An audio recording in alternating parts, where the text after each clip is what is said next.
Pemirsa, pelaku begal yang telah lama menjadi daftar pencarian orang Polsek Bontoala akhirnya dilumpuhkan dengan satu tembakan Senin malam 1 Februari.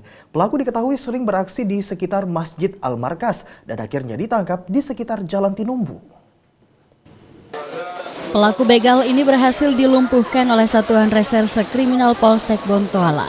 Umar, yang merupakan DPO, telah lama menjadi incaran pihak kepolisian lantaran memiliki laporan kejahatan dan kekerasan dan sering beraksi di sekitar wilayah Al-Markas Al-Islam Makassar. Dalam melancarkan aksinya, Umar tidak sendiri, melainkan dibantu dua orang temannya yang kini masih dalam pengejaran aparat kepolisian.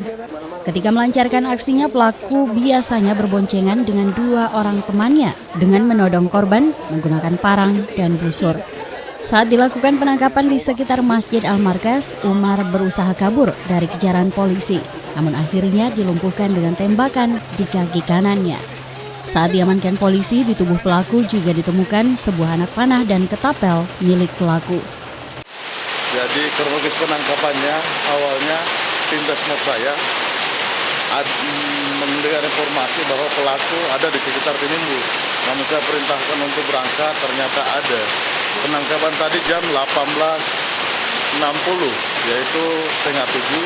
Jadi setelah dibawa, lalu untuk pengembangannya mencari lagi temannya, yaitu laki Fikri itu dikembangkan. Namun setelah dalam perjalanan dia seakan-akan melawan dan mau melarikan diri. Akhirnya petugas melumpuhkan satu tembakan, yaitu di sebelah kanan. Depan Masjid Al-Markas. Apa kau ambil? Apa?